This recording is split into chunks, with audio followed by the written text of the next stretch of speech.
আসসালামু আলাইকুম। বাংলা সংবাদে সবাইকে স্বাগত জানাচ্ছি। আমি চিন্তিয়া হক। শুরুতেই সংবাদ শিরোনাম। হাসিনার লাশের সারি যত দীর্ঘ করেছে জনগণ তত তীব্র করেছে প্রতিবাদ। এদিকে 16 ডিসেম্বর রাজপথ আওয়ামী লীগের দখলে রাখার নির্দেশ দেননি সোহেল তাজ। জানাবো সমালোচনা করা মানে সরকারকে ব্যর্থ করা নয়, তথ্য উপদেষ্টার বক্তব্যের জবাবে রিজভী। এবং সর্বশেষ জানাবো ভারত থেকে এলো 468 টন আলু, কমতে পারে দাম। দর্শক শুনছিলেন সংবাদ শিরোনাম, এখন বিস্তারিত।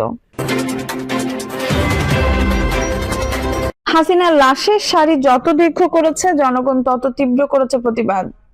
গত 15 বছরে শেখ হাসিনা দেশে লাশের সারি যত দীর্ঘ করেছে জনগণ প্রতিবাদের সারি ততই তীব্র করেছে বলে মন্তব্য করেছেন জামায়াত ইসলামীর সহকারী সেক্রেটারি মাওলানা রফিকুল ইসলাম খান। মাওলানা রফিকুল ইসলাম খান বলেন, আওয়ামী লীগ গত 15 বছর দেশের জনগণের বিরুদ্ধে যুদ্ধ করেছে। এই যুদ্ধে তারা জনগণের টাকায় কেনা অস্ত্র দিয়ে জনগণকে হত্যা করেছে, গণহত্যা চালিয়ে দেশের নারী, পুরুষ, শিশু, কিশোরদের জীবন কেড়ে নিয়েছে।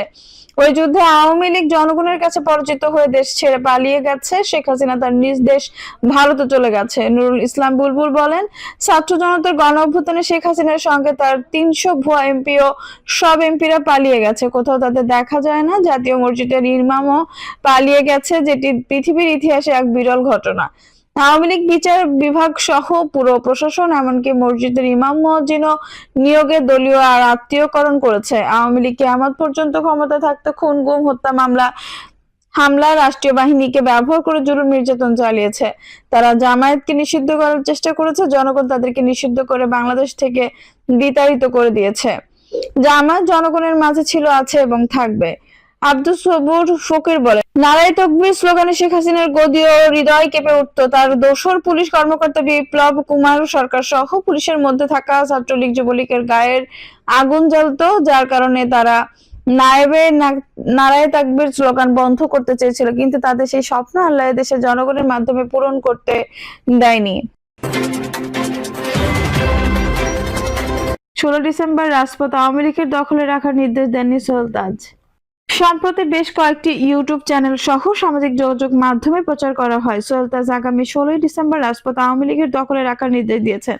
তবে সে নিউজ ভুয়া এবং উদ্দেশ্যমূলক বলে দাবি করেছেন সোহেল তাজ। সাবেক এই স্বরাষ্ট্র প্রতিমন্ত্রীর দাবি, কিছু সোশ্যাল মিডিয়া প্ল্যাটফর্মে তার বিরুদ্ধে একটি মহল অপপ্রচার চালাচ্ছে। বৃহস্পতিবার রাতে নিজের ভেরিফাইড ফেসবুক পেজে একটি পোস্ট দিয়ে এই অভিযোগ করেন তিনি। সোহেল তাজ তার পোস্টে লিখেছেন, ফেক নিউজ, কিছু সোশ্যাল মিডিয়া প্ল্যাটফর্মে আমার উদ্ধৃতি দিয়ে মিথ্যা অপপ্রচার চালানো হচ্ছে, বলা হচ্ছে আমি 16 ডিসেম্বর রাজপথে আন্দোলনের ডাক দিয়েছি, এগুলো সব ফেক নিউজ, আমি আমার আগের অবস্থানেই আছি। তিনি আরো বলেন, আমি লক্ষ্য করছি যে একটা রাজনৈতিক দল তার কোনো ভুল ত্রুটি নিয়ে অনুশোচনা তো দূরের কথা, কিন্তু কোনো আত্মসমালোচনা বা আত্ম উপলব্ধিও করছে না। এটা ভালো লক্ষণ না, কোনোদিনই সুফল আনবে না, বরং আরো ধ্বংস নিয়ে আসবে। বিদ্রুপ, আপনারা যারা কমেন্ট করছেন যে আমি আমার নীতি এবং আদর্শ থেকে সরে গিয়েছি, তাদের বলবো যে সেই আদর্শ বা নীতি যদি হয় হত্যা, গুম, খুন, নির্যাতনের, ছাত্র জনতার উপর গুলি করে গণহত্যা, জনগণের ভোটের অধিকার সহ মৌলিক অধিকার কেড়ে নিয়ে গণতন্ত্র ধ্বংস করার, দুর্নীতি করে লক্ষ লক্ষ কোটি টাকা লুটপাট করে বিদেশে পাচার করার, রাষ্ট্রীয় সব প্রতিষ্ঠান ধ্বংস করার, তাহলে ঠিকই বলেছেন, এই নীতি বা আদর্শ আমার না।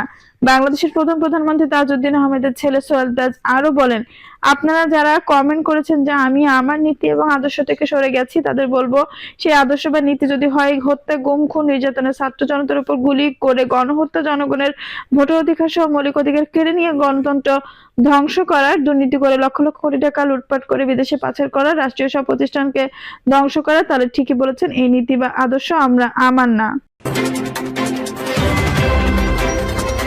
সমালোচনা করা মানে সরকারকে ব্যর্থ করা নয়, তথ্য উপদেষ্টার বক্তব্যে জবাবে রিজভী।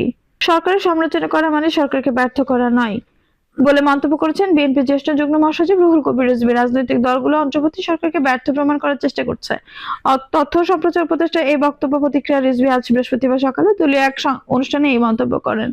তিনি বলেন, বিএনপি সহ রাজনৈতিক দলগুলো অন্তর্বর্তী সরকারকে সমর্থন দিয়েছে, আবার আপনাদের নানা কাজের সমালোচনা হবে, এটাই গণতন্ত্রের রীতি, গণতন্ত্রের বৈশিষ্ট্য। রিজভী বলেন, আমরা যদি বলি ডক্টর মোহাম্মদ ইউনূসকে আমরা সবাই পছন্দ করি, সবাই বিএনপি নেতা নেত্রীরা যেমন শেখ হাসিনার দ্বারা অপমানিত হয়েছেন, নির্যাতনের শিকার হয়েছেন, তিনিও শেখ হাসিনার দ্বারা নিপীড়নের শিকার হয়েছেন। কিন্তু গণতন্ত্র তো একটা সর্বজনীন ব্যাপার।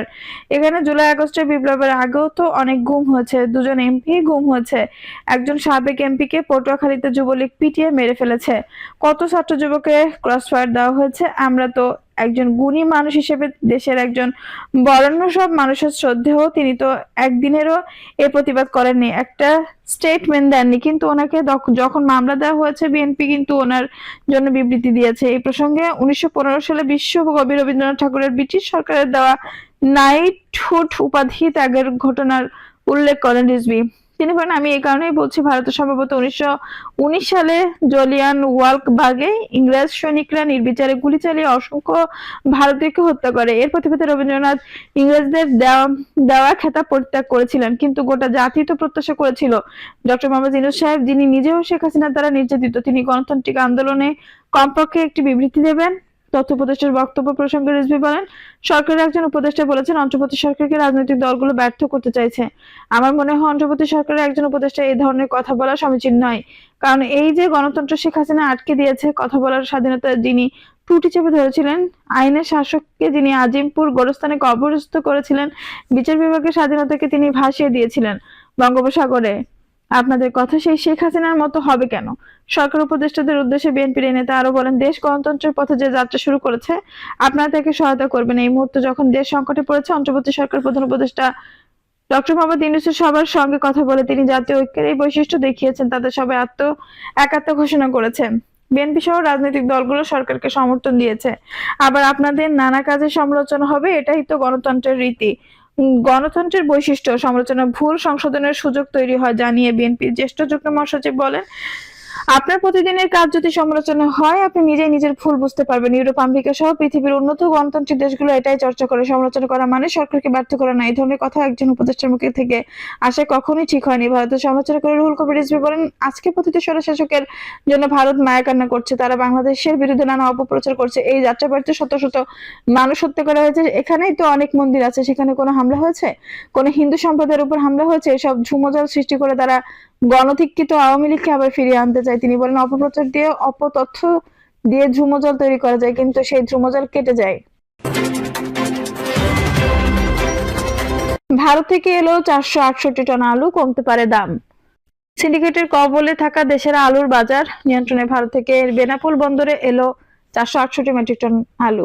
সংশ্লিষ্ট সূত্রে জানা গেছে, আলুগুলো মালবাহী ট্রেনে করে ভারতের মেসার্স আতিফ এক্সপোর্টস সুজাপুর, কলিয়াচক, মালদা শহর থেকে আমদানি হয়ে বেনাপোল রেল স্টেশনে পৌঁছেছে। আমদানিকারক প্রতিষ্ঠান রাজশাহীর চাঁপাইনবাবগঞ্জের মেসার্স টাটা ট্রেডস। তিনি আরো বলেন, কাস্টমস অফ রেল স্টেশনে কার্যক্রম সম্পন্নের পর বেনাপোল বন্দর অথবা নোয়াপাড়া বন্দর ঘাটে খালাস করা হবে আলুর চালান। নোয়াপাড়া থেকে এসব আলু ঢাকা এবং চট্টগ্রাম সহ দেশের বিভিন্ন এলাকায় পাঠানো হবে। বেনাপোল রেল স্টেশনের second station master Parvina Khatun আরো জানান, পণ্য চালানটির আমদানি মূল্য 1,07,640 মার্কিন ডলার। এই হিসেবে প্রতি কেজি আলুর আমদানি মূল্য দাঁড়ায় 27 টাকা 60 পয়সা। আলুর আমদানি চালু থাকলে দেশের বাজারে আলুর দাম কমে আসবে বলে ধারণা করেছেন বাজার বিশ্লেষকরা।